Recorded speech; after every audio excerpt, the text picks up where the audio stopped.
This game can be pretty daunting.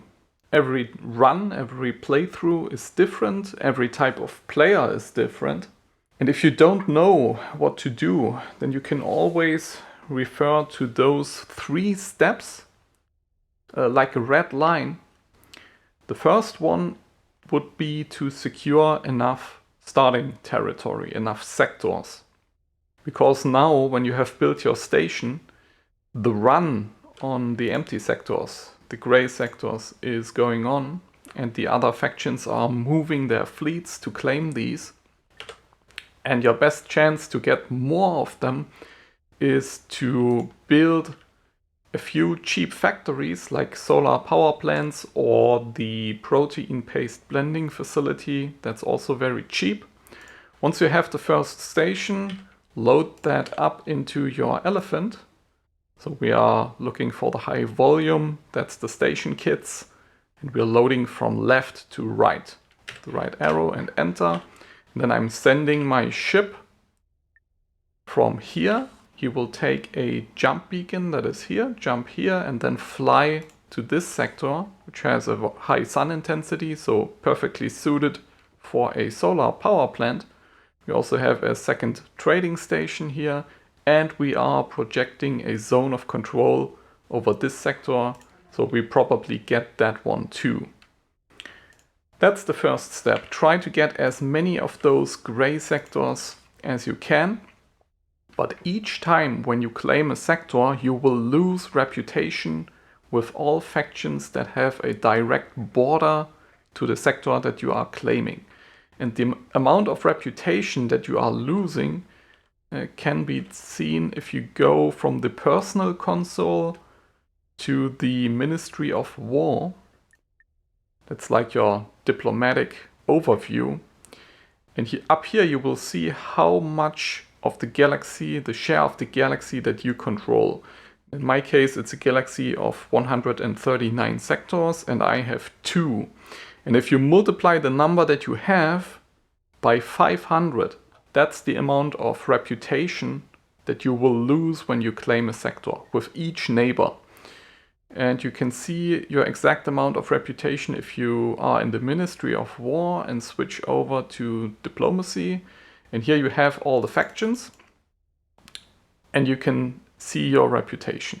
So before you are claiming sectors, make sure that you have enough reputation to sustain the hit.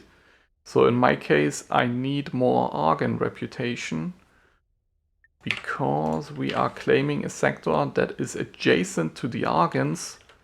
We are gonna lose 500 times 2, so 1000, and we only have 985 reputation. So I'm quickly doing an Argon mission or something to get over that 1000 before my elephant arrives on site, so that we can claim the sector without having to go to war with the Argons. If you ever dip into negative reputation, you go to war. You don't really want that at this stage in the game. The second step would be to get some sort of passive income going, some sort of money maker.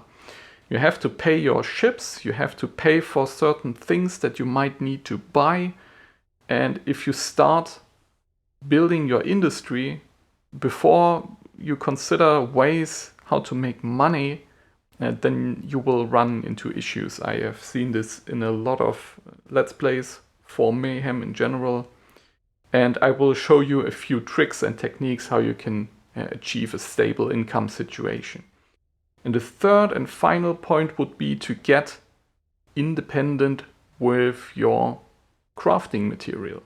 So these, if we switch over to the stock section in the Outpost Manager, you see these colored wares. And those are the really important ones. Plus crystals, because you need those for equipment. They are basically also important like ship components. And if it is of vital importance that you secure yourself an access to those components. And it's pretty hard to find those on the open market, or it can be pretty hard. So we will also make sure that we are producing all of them fairly early so that we don't run out. Because if you run out of ship components, especially, also station components, but ship components especially, then you are really screwed. Because if there are enemies and you cannot build ships or cannot build weapons, you cannot reach other factions to buy that stuff, then you are basically screwed. So that's your top priority. That should have a higher priority than the vertical integration of your economy. So I see a lot of players who start building the economy like we are building a chip plant and then a computer plant, because the computer plant needs chips. And we're also getting the solar power plants for the chip factory to produce the microchips. And then we are building a shelled space aquarium and then rasa oil. And if you do that, what's going to happen is you probably run out of support slots for your stations and you won't be able to get everything going, self-sufficiently at least. So you might want to make some compromises, import some stuff, buy some stuff so that you can build the really important factories. And those are the 3 ship components plus crystals. If you cannot produce that, then I think you have made a mistake. So we're gonna cover that in the following videos. Now let's get going to the Argons and quickly do a mission for them. I'm gonna send one of my faster fighters ahead so that we might do some easy satellite scanning mission or something like that.